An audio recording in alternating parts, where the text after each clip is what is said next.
अस्सलाम वालेकुम dear viewers. आज हम अल्कीन के मैकेनिज्म में एक और मैकेनिज्म लेके आए जिसको हम कहते हैं एपॉक्सीडेशन ऑफ अल्कीन। देखिए मैंने लिखा हुआ है when we add oxygen to the alkene to form epoxide. तो जब हम ऑक्सीजन को ऐड करते हैं अल्कीन के अंदर in the presence of heat, देखिए मैंने लिखा हुआ है हीट, और एक कैटलिस्ट भी है जिसको हम कहते हैं सिल्वर ऑक्साइड।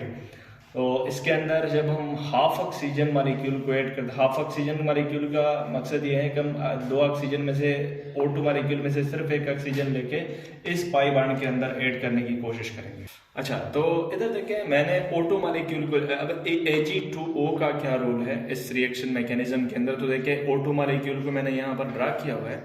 तो ये Ag2O जो है वो एज ए कैटलिस्ट काम कर रहा है। तो हमारे पास जो O2 मॉलिक्यूल है ये Ag2O के अंदर एड्जॉर्ब हो जाएगा और उसके बॉन्ड जो है वो ब्रेक हो जाएंगे।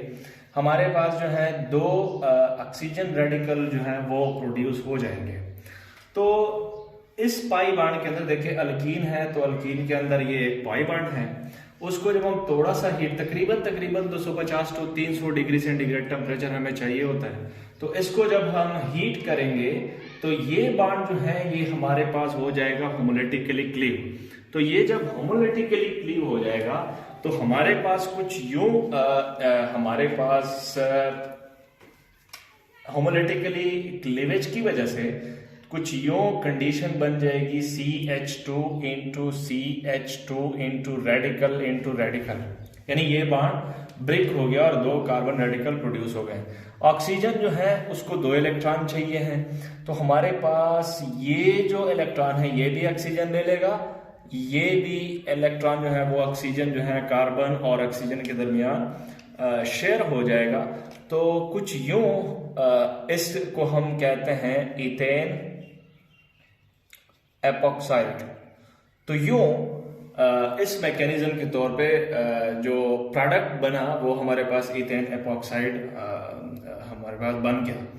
तो यूं हीट ने काम कर लिया और दूसरा जो कैटलिस्ट है Ag2O, इसने ऑक्सीजन को एब्जॉर्ब करके तोड़ दिया, और हीट ने और दूसरा Ag2O जाहिर सी बात है वो कुछ ना कुछ इस बॉन्ड को होमोलिटिकली क्लीवेज के अंदर हमारा हेल्प करेंगे। तो ये होमोलिटिकली क्लीव की वजह से यहाँ पर रेडिकल, ऑक्सीजन पे रेडिकल था, दोनों रेडिकल ने आपस में मिलके एपॉक्साइड की फॉर्मेशन कर ली। एक और भी मैकेनिज्म है जिसके थ्रू हम एपॉक्साइड को प्रिपेयर कर सकते हैं, वो है पर एसिटिक एसिड। आइए उसकी मैकेनिज्म भी देखते हैं। अच्छा देखिए यहाँ पर CH2 और CH2 यानी इथीन मैंने लिया हुआ है, उसको अगर हम पर एसिटिक एसिड देखें, इसको हम पर एसिटिक एसिड इसलिए बोलते हैं कि यहाँ पर CH3COO इंटू O, यहाँ पर OH होना चाहिए था, लेकिन यहाँ पर हमारे जो ऑक्सीजन है, दोनों ऑक्सीजन ये अटैच्ड है, तो यहाँ पर भी -1 ऑक्सीडेशन स्टेट है ऑक्सीजन पे, यहाँ पर भी -1 ऑक्सीडेशन स्टेट है ऑक्सीजन पे। तो जहां पर ऑक्सीजन पे -1 ऑक्सीडेशन स्टेट आ जाता है उसको हम फिर पर ऑक्साइड बोलते हैं। कौन से ऑक्साइड? पर ऑक्साइड। तो इसी वजह से ये जो कंपाउंड है उसको हम पर एसिटिक एसिड बोल सकते हैं। क्या बोल सकते हैं? पर एसिटिक एसिड, क्योंकि यहाँ पर दो ऑक्सीजन ऐसे हैं जिनके ऊपर ऑक्सीडेशन स्टेट जो है वो -1 है। अगर कोई पूछना चाहे तो ये -1 कैसे है, ये जो बॉन्ड है इसकी वजह से ऑक्सीडेशन स्टेट डिस्टर्ब नहीं होना, क्योंकि ये होमोएटॉमिक बॉन्ड है। तो यहाँ पर इस ऑक्सीजन ने इस हाइड्रोजन से एक इलेक्ट्रॉन खींचा हुआ है तो -1, यहाँ पर इस ऑक्सीजन ने इस कार्बन से इलेक्ट्रॉन खींचा हुआ है तो -1। तो इसी वजह से इन ऑक्सीडेशन स्टेट को पर ऑक्साइड ऑक्सीडेशन स्टेट बोलते हैं। अब देखिए मैकेनिज्म की तरफ आते हैं। तो इस स्ट्रक्चर के अंदर हमने थोड़ी सी तब्दीलियां करनी होगी।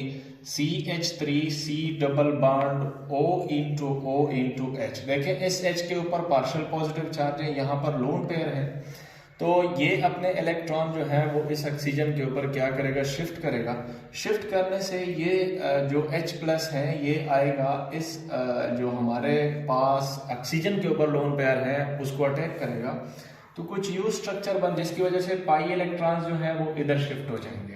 तो स्ट्रक्चर कुछ यू बनेगा CH3C इंटू OH, यानी हाइड्रोजन यहाँ पर अटैच हो गया, इस कार्बन के ऊपर पॉजिटिव चार्ज आ गया, ऑक्सीजन इंटू इस ऑक्सीजन के ऊपर नेगेटिव चार्ज आ गया।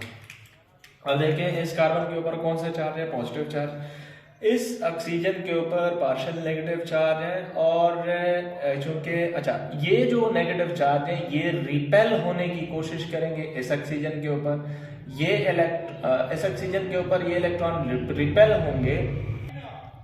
अच्छा, इस कार्बन का पॉजिटिव चार्ज न्यूट्रलाइज करने के लिए ये ऑक्सीजन जो है वो इस ऑक्सीजन के इलेक्ट्रॉन अपने ऊपर जो है वो शिफ्ट करेगा, जिसकी वजह से इस ऑक्सीजन के ऊपर कौन सा चार्ज आएगा। अब देखें CH3, यहाँ पर ये आपके पास OH अटैच है, कार्बन के ऊपर पॉजिटिव चार्ज है, और इसके साथ ऑक्सीजन जो लगा हुआ है इसके ऊपर कौन सा चार्ज आ गया, नेगेटिव चार्ज। तो नेगेटिव और पॉजिटिव आपस में मिलकर डबल बॉन्ड बनाएंगे, तो ये कहीं ना कहीं आप लोगों को CH3 C double bond OH जो है वो बनता हुआ नजर आ रहा है, यानी एसिटिक एसिड तो बन गया। अब इस ऑक्सीजन का क्या हुआ, इस ऑक्सीजन के ऊपर नेगेटिव चार्ज था, अब नेगेटिव चार्ज जो है वो इस ऑक्सीजन ने खींच लिया, यानी दोनों इलेक्ट्रॉन अगर यहाँ शिफ्ट हो गए तो इसका नेगेटिव चार्ज तो न्यूट्रलाइज हुआ। अब ये ऑक्सीजन जो है वो in the form of radical, कोई चार्ज इसके ऊपर नहीं है क्योंकि नेगेटिव चार्ज जो था वो न्यूट्रलाइज हुआ जब इसके इलेक्ट्रॉन इस ऑक्सीजन ने खींच लिए, तो इसके ऊपर नेगेटिव चार्ज जो है वो खत्म हो गया। अब ये ऑक्सीजन रेडिकल जो है वो हमारे पास आ गया रेडिकल फॉर्म में, न्यूट्रल फॉर्म में। अब इसको 2 इलेक्ट्रॉन चाहिए, कितने इलेक्ट्रॉन चाहिए, 2 इलेक्ट्रॉन। तो ये CH2 अब देखें ये जो है हमारे पास पाई बॉन्ड है, इसके ऊपर कौन अटैक करेगा, in the presence of heat, वही पुराना मैकेनिज्म है। तो ये बॉन्ड जो है वो होमोलिटिकली क्लीव हो जाएगा अल्कीन का, तो होमोलिटिकल क्लीवेज से कुछ यू कंडीशन बन जाएगी CH2 into CH2। अब ये रेडिकल ऑक्सीजन आपस में मिलके एपो ऑक्साइड की फॉर्मेशन करेंगे, यानी ये ऑक्सीजन दोनों रेडिकल इलेक्ट्रॉन को अपने ऊपर शिफ्ट करेगा, यानी एक कोवेलेंट बॉन्ड बनाने की कोशिश करेगा, और ये जो हमारे पास बन गया वो इथेन एपोक्साइड ही बन गया। तो कुछ यूँ हमारे पास 2 प्रोडक्ट बन गए, एक बन गया एसिटिक एसिड और एक बन गया एपोक्साइड।